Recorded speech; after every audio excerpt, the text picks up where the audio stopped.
This morning, all eyes are on the battleground state of Wisconsin, where the battle for the GOP nomination will take a dramatic turn tonight with the first Republican debate.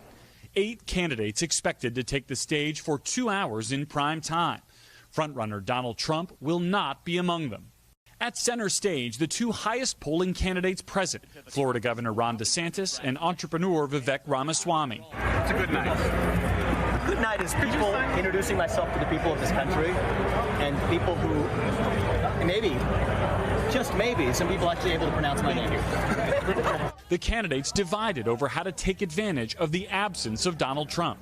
Critic Chris Christie expected to be on the attack. I think the big loser in tomorrow night's debate has already been determined, and it's Donald Trump, because he didn't have the guts or the respect to show up on that stage and defend his record. But new polling from NBC News and the Des Moines Register shows that among likely Republican caucus goers in Iowa, no position is less popular than aggressively attacking the former president over his mounting legal troubles. Data that supports the strategy of candidates like South Carolina's Tim Scott. People will make a decision based on the future of their family, not what's going on in the legal entanglements of the former president. But those entanglements could dominate the debate discussion nonetheless, and will pull a spotlight south on Georgia Thursday, where the former president is expected to turn himself in to face wide-ranging charges in Fulton County for his alleged efforts to overturn the 2020 election there.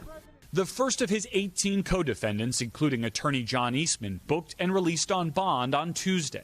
Eastman asked if he still believes the election was stolen from Mr. Trump. Absolutely. Still. No question. No question in my mind. And this morning, we're learning there's a new twist in the classified documents case. A Mar-a-Lago employee changing his testimony, according to court documents, implicating the former president and others in that effort to delete surveillance video at Mar-a-Lago. This is another change. This witness switched from a lawyer who was paid for by Mr. Trump's political group to a public defender. Hoda? All right, Garrett Haake for us there in Milwaukee. Garrett, thank you. And for more on what to expect when these 8 Republican presidential hopefuls take the stage in Milwaukee tonight, we turn to our chief White House correspondent, Kristen Welker. Kristen, always good to have you. So we know former President Trump won't be there, but he remains the clear front runner. Big question, how do the candidates thread that needle and take advantage of Mr. Trump's absence, but remain acutely aware that harshly criticizing him could find its way into an ad for President Biden next year?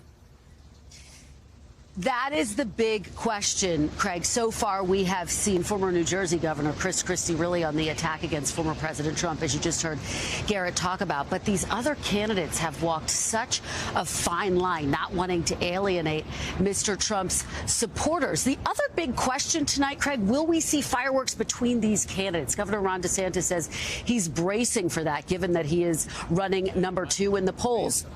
They're also going to have to answer some tough questions. Do they support a national abortion ban? What do they think about Mr. Trump's indictments? And one of the elements that makes this debate tonight so interesting, most of these candidates have never been on a debate stage at the presidential level, with the exception of Governor Christie and former Vice President Mike Pence. So can one of these candidates find a viral breakout moment that is bigger than Trump? And remember, our latest polling out of Iowa shows that a majority of caucus goers still haven't made up their minds. So there is room for one of these candidates to have a breakout moment, Craig. Kristen, I want to get your take on something else here.